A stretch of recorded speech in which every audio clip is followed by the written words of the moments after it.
Fala galera do canal Poké, eu sou o professor Diego, tudo bem com vocês? Hoje estou aqui junto para a gente realizar uma série de comentários sobre a prova de Ciências Humanas e a prova de Linguagens do Enem no ano de 2019. Foi uma prova que todo mundo esperava que ela fosse surpreender bastante, mas talvez a maior surpresa que ela tenha causado nas pessoas foi o fato dela não ter grandes alterações se comparado aos últimos anos do Enem. Ela basicamente vem com uma prova de português muito longa, segundo os especialistas, a prova mais longa desde 2012, e uma prova de ciências humanas com textos um pouco menores, com alguns assuntos mais técnicos na prova de geografia, assuntos mais simples na prova de história, e a prova de sociologia e filosofia ganhando mais corpo entre as 45 questões. E algumas polêmicas, né? Algumas questões foram bem polêmicas, porque a gente tem que lembrar que o Enem não é só um exame urbano feito nas grandes capitais, pelas pessoas que têm acesso à informação, mas também é uma prova feita para indígenas, comunidades quilombolas, comunidades ribeirinhas, das pessoas das regiões mais abastadas e afastadas possíveis dentro do Brasil. Então a gente nunca pode deixar de lembrar do governo que tem que pensar em todo mundo antes de fazer essa prova. Primeiro, eu não sou técnico da área, mas queria deixar o meu comentário sobre a prova de linguagens. Eu fiz ontem a prova do Enem, realizei a prova branca, beleza? Achei a prova de linguagens muito longa, com uma linguagem técnica. Alguns alunos nos procuraram hoje para falar sobre a falta de escolas literárias, mas eu vi abordagens com relação ao futurismo, por exemplo. Claro que havia alguma coisa que não é comum no Enem, de questões um pouco mais voltadas para a área da gramática e tudo mais, mas mesmo assim são poucas. Mas trouxe o que sempre o Enem cobra. Tem muita interpretação de imagem, interpretação de música, interpretação de propaganda. Ela não alterou sua perspectiva. Mesmo com uma mudança ou outra pontual, por exemplo, como a questão do ano passado sobre a variação linguística e abordagem LGBT, que não esteve presente esse ano, a prova de linguagens ela abordou, por exemplo, assuntos como estética, gordofobia, trabalhou problemas como um texto dos anos 60 que falava sobre as mães solteiras. Mesmo assim, ela teve ainda uma característica humana, mesmo com perspectivas diferentes. Ela trouxe outras perspectivas de grupos da sociedade que são marginalizados, beleza? A gente não pode perder atenção com isso. Já falando da prova de ciências humanas, aí sim é minha área, eu sou professor de história, a prova de ciências humanas, de fato, ela deixou um pouco de lado assuntos tradicionais que são na prova de história, principalmente todo o período republicano da história do Brasil. A gente não viu ali questões tratando de presidentes da República Velha, sobre o período do café com leite, né, tirando a questão da revolta da vacina, que é um evento muito específico. Não se falou de nenhum tipo de governança, de nenhum tipo de governo.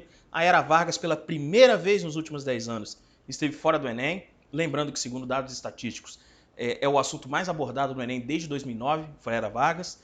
E o regime civil-militar brasileiro também não foi abordado na prova do Enem. Essa a maior parte das pessoas já esperava e não precisa nem falar o motivo. Já questões do período colonial e do período imperial brasileiro foram abordadas nessa prova. Diego, você acha que são questões mais técnicas?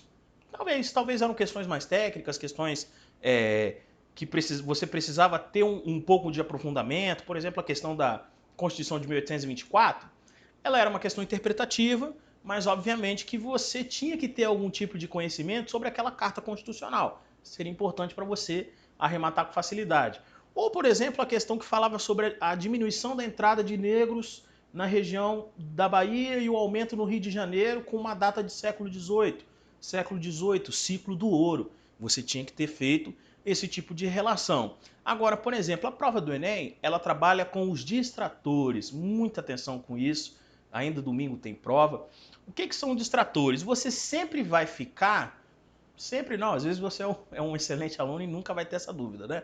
Mas a maior parte do tempo você vai ficar em dúvida entre duas alternativas. A prova faz isso de propósito, é uma característica dela deixar você nessa dúvida. Então, por exemplo, na questão da revolta da vacina, na minha prova ela foi a questão já no final da prova, 88, 89, já era uma das últimas questões. Naquela questão da revolta da vacina, duas alternativas abordavam características dela. Uma delas dizia, por exemplo, que a revolta da vacina acontecia por uma oposição da população às reformas urbanas. A gente não pode esquecer que a revolta da vacina está contextualizada na reforma urbana do prefeito Pereira Passos, no Rio de Janeiro, feita em parceria com o presidente Rodrigues Alves. A gente não pode esquecer disso. Mas o motivo da eclosão da revolta da vacina é a arbitrariedade do governo, é quando o governo manda, né, seus agentes sanitários invadir a casa das pessoas, muitas vezes acompanhada por um militar. Tinha a questão da privacidade, né? As mulheres elas não expunham o corpo por conta dos costumes da época, por exemplo. Então, o governante, né, o pessoal, a galera do sanitarismo mandava levantar a blusa da mulher compulsoriamente para dar uma vacina nela. Aquilo era um escândalo na época, né? E isso acabou causando uma convulsão social que, obviamente, tem pitadas de política, de grupos políticos que vão inflacionar esse movimento que aconteceu. Então, assim, de uma abordagem geral, essa prova de ciências humanas, que vocês vão ter mais um comentário dela daqui a pouco com o nosso camisa 10, o professor Ezequias, é uma prova bem tradicional, ela não fugiu muito do que ela é. A prova de história, agora a gente vai ter que ter atenção. Por quê? Muitos especialistas, né, outras pessoas de outros locais que vocês podem buscar comentários, lembrando que a prioridade é buscar comentário aqui, tá bom? Vão dizer que as questões eram fáceis. Vão dizer que as questões de histórias eram fáceis. Sendo questões fáceis, elas têm um TRI maior, ou seja, elas vão te dar mais pontos. Mas se você errar, elas vão também fazer com que sua nota desça. Então vamos esperar janeiro, quando sair o resultado, para a gente ver de fato como é que foi. Saber que você acertou 10, 20, 30, 50, 60, 80 não quer dizer muita coisa. O que determina mesmo é a característica da questão. Se ela foi uma questão fácil, se ela foi uma questão média ou se ela foi uma questão difícil. Beleza, galera? Brigadinho, obrigado por ter curtido esse vídeo e a gente se vê em breve. Fala, meus queridos. Meu nome é Ezequias, estou aqui para nós falarmos um pouquinho sobre isso aqui, ó. Esse grande evento que aconteceu ontem. É claro que nós não estamos aqui para falar, por exemplo, o que você errou e te deixar mal. Nós estamos aqui para dizer o que você precisava saber para acertar e para dizer também que você acertou e foi muito bem, porque usou bem o conhecimento que você tinha. Eu sou professor de geografia, então vou direcionar minhas análises para a parte de geografia, que foi uma parte muito legal e muito exuberante da prova. Também dei uma lida em outras questões, adorei as questões de gramática, as questões de interpretação de texto, me senti muito representado com a questão da gordofobia. Vocês não sabem como nós, gordos, sofremos dia a dia, então achei muito legal essa questão. E direcionando para a parte de geografia, antes de falar da parte de geografia, falar da parte de sociologia, da parte mais humana, de sociologia e filosofia, que eu também achei muito legal, porque em algumas questões foi mesclado o que você precisava saber. Para entender e resolver uma questão de sociologia e filosofia, você deveria saber um pouquinho de um conhecimento geográfico, de determinismo, de espaço. Eu gostei de uma questão que envolvia ali a relação com a natureza, né? Aqueles dois textos, um falando sobre a relação mais íntima, a relação mais espiritual com a natureza, e o outro texto falando um pouquinho mais sobre a visão da natureza como uma mercadoria, como a mercantilização. Gostei, e você tinha que saber um pouquinho sobre sociologia para interpretar. Então a prova trouxe, em algumas questões, de diferentes temas, mesclando diferentes saberes, diferentes conhecimentos, e isso eu achei sensacional. Não tenho críticas, né, para fazer a prova. Eu achei que foi muito bem trabalhado e alguns temas que a gente dificilmente via, a prova trouxe. E isso premia aquele professor que no seu cursinho, como nós aqui do CHM, a gente vai por todas as partes, do conteúdo que mais cai até o que menos cai, a gente trabalha para não ser pego de surpresa. E eu acho que a prova premiou isso, né? Trazendo questões, trazendo temas que não tinham muita incidência de cair. É claro que eu esperava, por exemplo, que caísse Guerra Fria, algum conflito geopolítico, alguma problemática urbana, mobilidade urbana, por exemplo, os problemas da urbanização.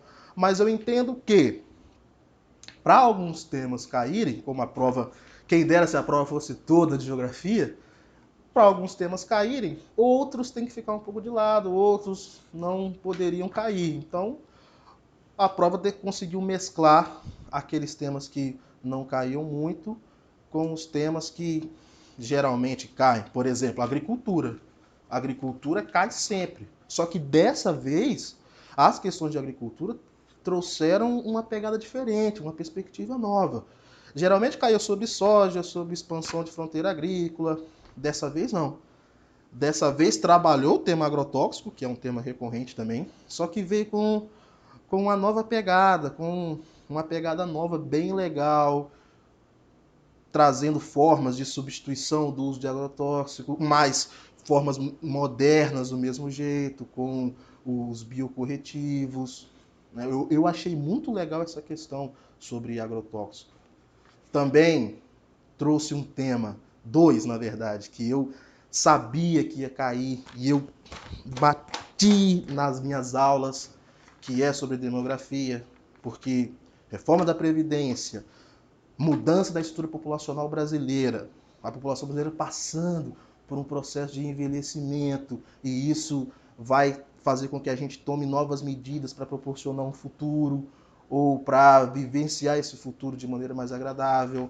Então a prova trouxe uma questão que, se eu não me engano, é a questão de número 80 ou 81, falando sobre um fenômeno do momento em que a taxa de natalidade cai um pouquinho, a fecundidade diminui, e num primeiro instante a população adulta cresce. Nesse momento, são muitos adultos aptos para o trabalho. Muita gente em idade de trabalhar, qualificada e pronta para trabalhar, ocupar as vagas de emprego, gerar renda e gerar crescimento econômico. E isso deixa a quantidade de mão de obra qualificada um índice elevado, e é a hora que o país tem que aproveitar esse momento. O nosso momento passou um pouquinho, ou a gente não soube aproveitar muito bem. Outros países desenvolvidos, souberam aproveitar melhor esse momento. E é isso que a questão trouxe. O aproveitamento da mão de obra qualificada e exuberante. Também na parte de geografia física, e foram muitas questões de geografia física, eu gostei dessa aqui, ó. Essa eu achei sensacional. Tomara que fique no enquadramento legalzinho. Mas essa questão de número 80, sobre desertos, sobre formação de desertos, é uma questão assim, meio que interdisciplinar. Porque ela traz temas lá da biologia e traz temas da geografia que talvez você geralmente tenha passado batido, tipo os fatores climáticos. Lembra quando seu professor falou lá dos climas, aí ele diferenciou clima e tempo, depois ele foi falando de fatores e elementos climáticos. Elementos climáticos, características de cada clima, fatores climáticos, são aquelas coisas que determinam o clima de um lugar. Aí ele falou de latitude, falou de altitude, falou de correntes marítimas, falou de massa de ar, falou de relevo, falou até da urbanização, da ação antrópica. E essa questão traz a disponibilidade dos desertos, mundo afora, ao longo da faixa intertropical. E perguntando, quando a gente chega aqui no Brasil, graças a Deus, nós não temos a ocorrência de uma região tão extensa e totalmente árida assim. E a pergunta era exatamente para você dizer por quê. Por que quando chega aqui no Brasil, essa disponibilidade dos desertos, aqui no nosso país não acontece, não tem aqui o grande deserto. E aí você deveria entender muito essas relações de fatores climáticos. O quanto um pode se sobrepor ao outro. E aqui, meus queridos, nós temos na disposição do nosso território uma gigantesca extensão vegetal. Uma floresta densa, latifoliada, umbrófila, higrófila, todos esses termos que o professor explicou para você e você no primeiro momento não entendeu. Uma extensa vegetação, com árvores de grande porte. Nós, seres humanos, principalmente você, quando faz o seu crossfitzinho, faz a sua malhação, você soa pra caramba. O ato de soar é o seu corpo perdendo água para o meio ambiente. Isso é legal quando você faz o seu crossfit. Só de falar nisso eu já comecei a transpirar. Eu sou o meu bigode. A vegetação, ela também perde água para o meio. Ela também transpira. Só que na vegetação a gente chama de evapotranspiração. É a água que a vegetação joga no ambiente, joga para fora. Essas pequenas gotículas, essas pequenas moléculas de água em estado gasoso na atmosfera lançadas pela vegetação, elas tornam o ambiente mais úmido. E muito vapor de água presente na atmosfera, uma hora ou outra, esse vapor vai se condensar, vai passar do estado gasoso para o estado líquido. Pequeno conhecimentozinho de química, mudança física da matéria. Lembro do meu 8º ano isso, e do meu 1º ano também. Lembro quantas vezes eu reprovei na matéria de química por causa disso. Essa coisa de calefação, sei lá o quê.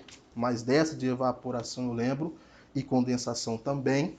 Então a vegetação, a floresta amazônica, a maior floresta tropical do mundo, com mais de 3 bilhões de árvores, e essas 3 bilhões de árvores de grande porte, com média de 20 metros de altura, elas têm capacidade de lançar na atmosfera por dia, cada árvore, 1.000 litros de água.